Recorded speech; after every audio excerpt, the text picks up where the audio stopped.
नमस्कार दोस्तों, मैं अंकुर उपाध्याय स्वागत करता हूं आप सभी का एक बार फिर से अपनी नई वीडियो में।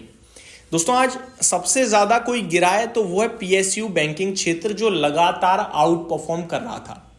एक्चुअली में इनके लिए कोई बड़ी खबर तो नहीं थी, लेकिन एक न्यूज पे क्लैरिफिकेशन जरूर आई। आज clarification I directly finance minister की तरफ से राज्यसभा में। फाइनेंस मिनिस्टर तो नहीं, वित्त मंत्री तो नहीं थे, स्टेट के फाइनेंस मिनिस्टर मैं आप सभी के साथ शेयर करना चाहूंगा।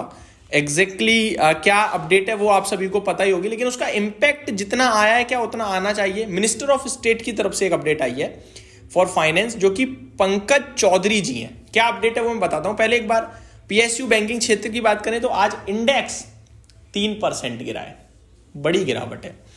स्टॉक्स की बात करूं तो ऑन एन एवरेज 3% ही टूटे हैं। For example, bank of Baroda 3.25% नीचे था, बैंक ऑफ इंडिया 4.25% नीचे था, कैनरा बैंक 4.25% नीचे था, सेंट्रल बैंक में 2.25% की गिरावट थी, इंडियन बैंक में तो खैर टॉप लूजर था निफ्टी 500 का 5.5% नीचे, आईओबी 1% नीचे था, Maharashtra bank 1.5%, Punjab national bank 4.5%, SBI में भी 1.5% की गिरावट थी, यूको बैंक और यूनियन बैंक, ये सारे के सारे मतलब पूरा पीएसयू क्षेत्र आज लाल निशान में था। अब क्यों था लाल निशान में?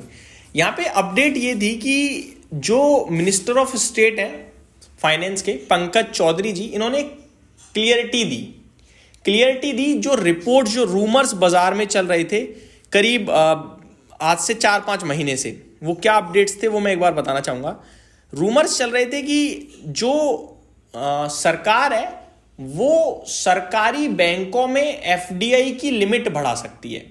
करंटली एफडीआई का जो एक्सपोजर मैक्सिमम लेवल पे सरकारी बैंकों में हो सकता है वो 20% है, और खबरें ये चल रही थी कि सरकारी बैंकों में एफडीआई का एक्सपोजर 20% से बढ़ाकर 49% तक कर सकती है गवर्नमेंट।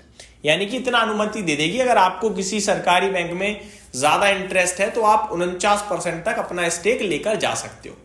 अब एफडीआई का निवेश हो या किसी और का निवेश हो, सरकार का ही हो या किसी इंडिविजुअल बड़े इन्वेस्टर का हो या म्यूचुअल फंड में किसी का हो, इससे फर्क क्या पड़ता है? ये भी तो सवाल है ना, क्योंकि इन्वेस्टर तो इन्वेस्टर है, ऑब्वियस है ना। लेकिन एफडीआई की इतनी वैल्यू क्यों, उसके बारे में आपको थोड़ा सा बताना चाहूंगा। दोस्तों, जब कोई एफडीआई का फॉरेन डायरेक्ट इन्वेस्टमेंट है ना, अब अगर किसी एफडीआई का पार्टिसिपेशन किसी बैंक में ज्यादा है तो उससे फर्क क्या पड़ता है? फर्क ये पड़ता है कि ग्लोबल लेवल पे प्रेजेंस उस बैंक की बढ़ जाती है। ग्लोबल लेवल पे उसे बाकी जो एफआई, जो इंस्टीट्यूशनल इन्वेस्टर्स हैं, वो उसे ज्यादा इंपॉर्टेंस देने लगते हैं कि यार इसमें तो उन्होंने भी निवेश करा है। फॉर एग्जाम्पल, किसी एक कंपनी में अगर खबर आ जाए कि आशीष कचोरिया जी ने खरीदारी करी है या विजय केडिया साहब ने खरीदारी करी है, किसी भी इंडिविजुअल बड़े इन्वेस्टर का नाम सामने आता है, तो वो बिजनेस चैनल्स पे हेडलाइन बनती है। जैसे कि राकेश झुनझुनवाला जी जब शेयर खरीदते थे तो वो शेयर ऑटोमेटिकली बढ़ जाता था, क्योंकि हमें आपको उनका नाम पता है, हमें आपको उन पे भरोसा है कि यार ये बंदा अगर खरीद रहा है तो डेफिनेटली कुछ तो बात है। सेम चीज जब एफडीआई की लिमिट ज्यादा होती है तो एक ट्रस्ट लेवल बढ़ जाता है। यही सबसे बड़ा रोल है मेरी नजरों में, और ज्यादा बड़ा रोल कुछ भी नहीं है। बाकी गवर्नेंस वगैरह थोड़ा और अच्छा काउंट होती है कि यार हाँ ये इन्वेस्टर्स हैं, दैट मीन्स इसकी कंपनी गवर्नेंस अच्छी ही होगी। ये कुछ इंपॉर्टेंट चीजें होती हैं। ठीक है, आगे बात करी जाए तो अब जो एफडीआई की लिमिट की जो खबरें बाजार में चल रही थी उस पे पंकज चौधरी जी ने क्लियरली कर दिया है कि Pankaj Chaudhary denied report on proposal to hike FDI limit in PSU banks in a written question in the Rajya Sabha में एक सवाल आया कि भैया ऐसा कुछ है, तो उन्होंने क्लियरली मना करा। Earlier in October, Reuters had reported that the Indian government is planning to allow direct foreign investment in state-run banks of up to 49%, more than double the current limits. Currently जो 20% है उसको double से भी ज्यादा 49% तक की limit करी जा सकती है। ये राउटर्स के हवाले से रिपोर्ट आई, वो भी अक्टूबर में 2 महीने पहले।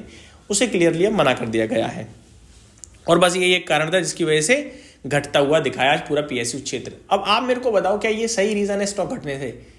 ये रीजन खराब है। लेकिन जब ये खबर चल रही थी कि एफडीआई की लिमिट बढ़ सकती है तो शेयर्स भागे भी थे, तो जितने भागे थे उतना तो गिरेंगे ना ऑब्वियसली। ठीक है, तो वही वाली बात है और कुछ भी बात नहीं है। The Nifty PSU bank index has extended decline for the second consecutive session. Yesterday's losses came after Minister of State for Pankaj Chaudhary said in a written reply in the Lok Sabha that there is no proposal on merger or consolidation of state-owned banks before government denying reports.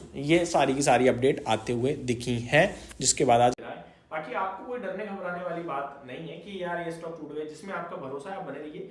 But already काफी अच्छा run up दे चुके हैं PSU bank, अगर आप देखें तो मैं कहूंगा कि अगर आप इन्वेस्टेड हैं बहुत अच्छी बात है, कहीं फ्रेश मौके तलाश रहे हैं तो मैं एसबीआई के अलावा ज्यादा कहीं ध्यान देने के लिए नहीं कहूंगा।